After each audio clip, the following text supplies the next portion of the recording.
señor. We just have to stand on this corner, así, con la mano. ¿Qué dice esto?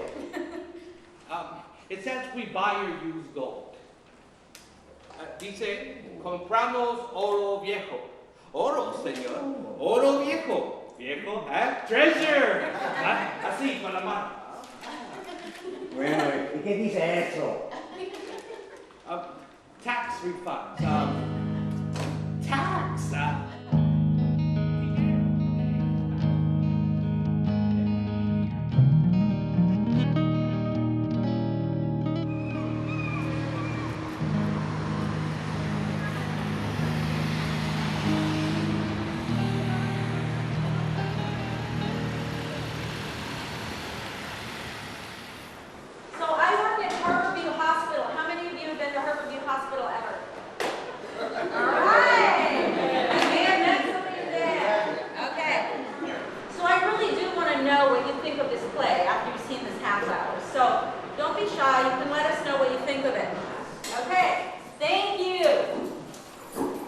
Don Quixote and Sancho Panza, homeless in Seattle.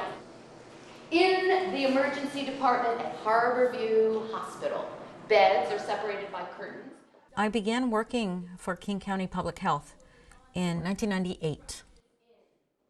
After 15 years or so of being a medical interpreter working for King County, I began working at Harborview Hospital about 3 years ago. He was found down at the shelter. Blood sugar was 490, off the meter.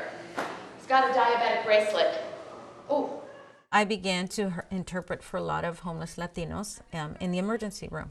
So we'd spend, time together, and I would hear their stories, and I began to sort of notice that some people were able to maintain their dignity while living out there on the street, which I think is no easy task, and others were not. Muy bien, mi querido gordo. Ahora serás mi barbero. Now we're going to have better luck finding work, and we're going to feel better. Nothing like a shave to make you feel like $100 and make you feel like a human being again. Just seeing these different gentlemen, I would notice who was a gentleman, who seemed to be able to maintain their dignity and be a gentleman, and in Spanish we call that a caballero.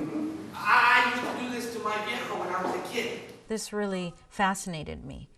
What is it that one person has in them to be able to maintain their dignity in such difficult situations?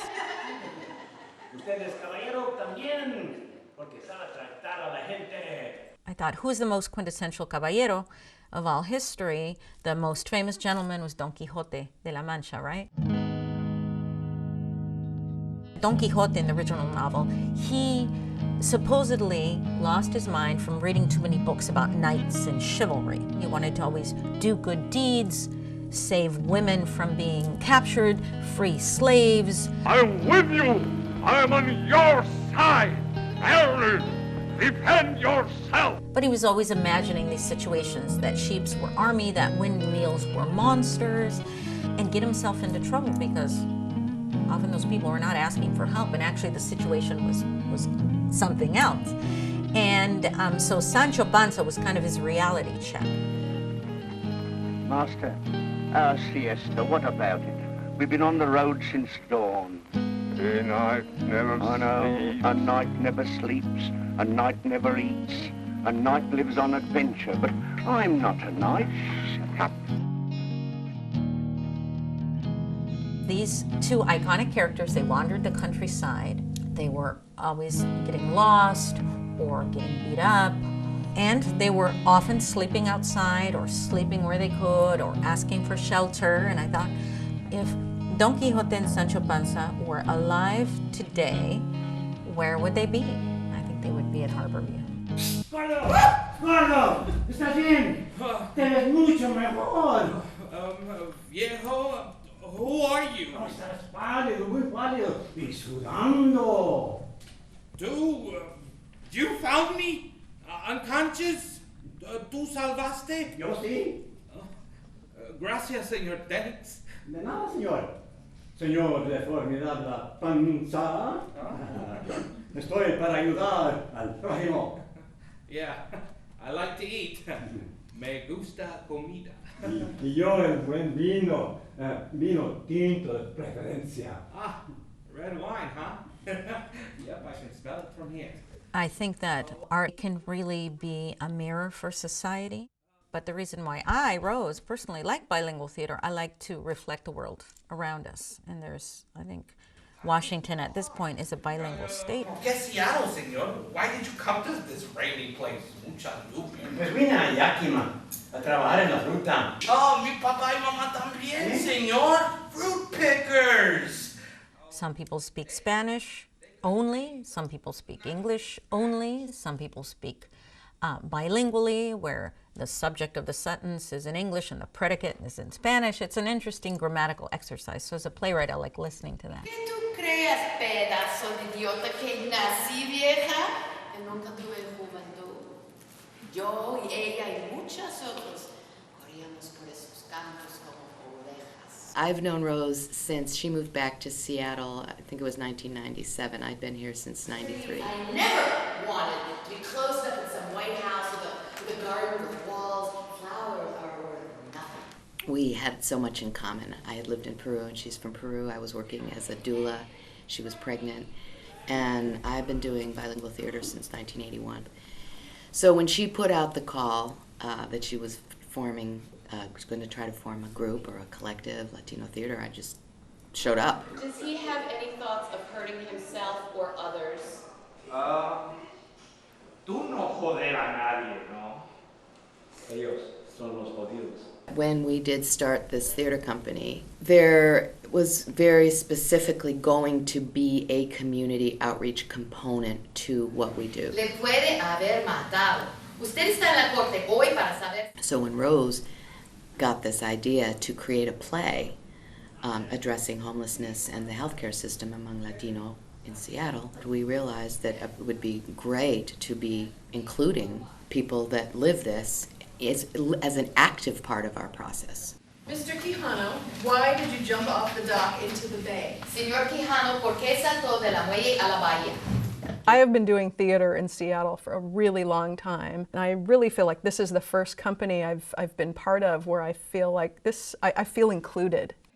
It's, if not the only, one of the few theater companies that also has a super strong social justice and social outreach component to it. And I would say it, you know, I would venture to say it goes beyond just Latino. I mean, particularly with Don Quixote. Can you ask him if he's willing to take this pill, please? Señor, toma la medicina. ¿Qué? Medicina. ¿Qué? Déjame envenenar. Por Dios, que esto es obra de mi enemigo. Frescón. Ese matadito. I first began writing this play visiting different shelters that had a significant Latino population. We also went to Consejo Counseling. We also went to Casa Latina at 7:30 in the morning and read for the workers.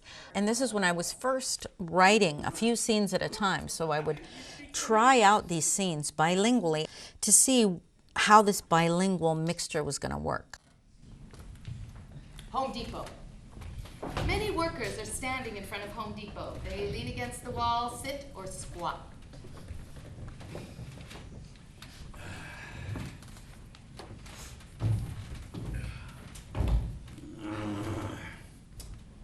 Creo que no hay trabajo hoy, amigo. Yeah. This was a waste of time, señor. Nada. No work. So from the start, we have tried to always have a community outreach component to every piece that we do. So we wanted now to really hear from you. We're calling these dialogues on dignity because one of the reasons I wrote this was when working at Harborview, I really wanted to know how some people were able to keep their dignity while living on the street. So this most recent, which is a City of Seattle grant that Rose got, is very specifically a project called Empowering the Homeless Through Theater. So we chose a series of scenes, just 30 minutes worth of scenes, and then after the first 30 minutes of just presenting the scenes, we open up this dialogue. So first I wanted to ask you guys what resonated with you. What did you think? Yes? I thought it was real that they would be like in a hospital because they could have gotten hurt. Uh-huh. Yes.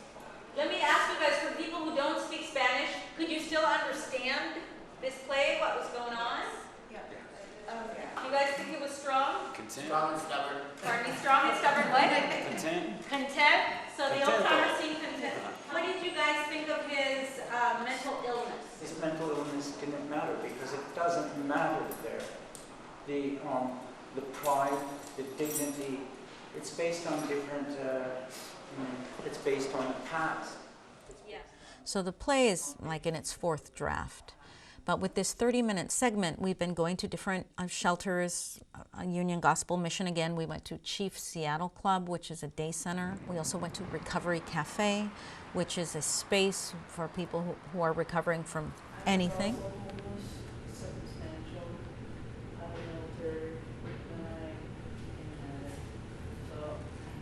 A lot of us don't choose to be homeless. It's just the situation.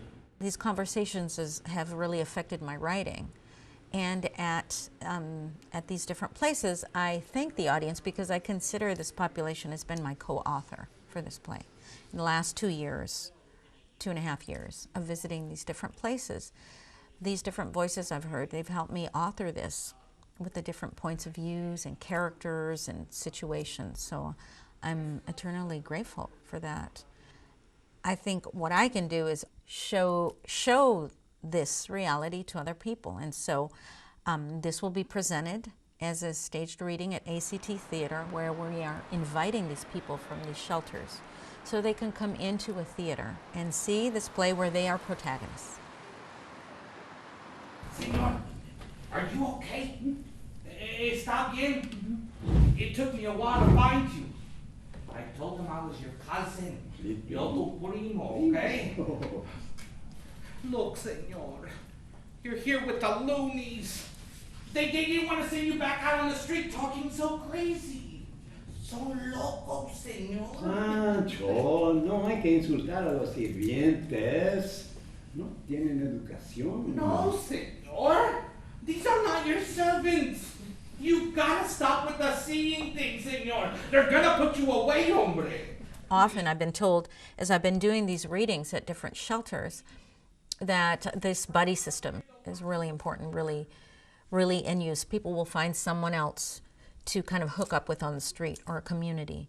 But you know, what I really learned in these last few days of these readings was that this is part of the healing process, that a way of hanging on to their dignity for a lot of people is helping someone else. And that helping someone else makes them feel dignified and like a better person. And I didn't realize this until this series of shelter readings. And I think about back to the original Cervantes novel, that perhaps this is what Don Quixote was trying to do. He was helping others, made him feel like this dignified gentleman. Es ahí, está ahí. Es para ti, mi querido panzón. Es tuya, te la regalo. What's very real about this piece, what we see, is the relationship between these two friends who find each other in the street and stick together. That is the main thing that we keep hearing over and over and over again. That people find each other and stick together and help each other, and that's how they maintain their dignity.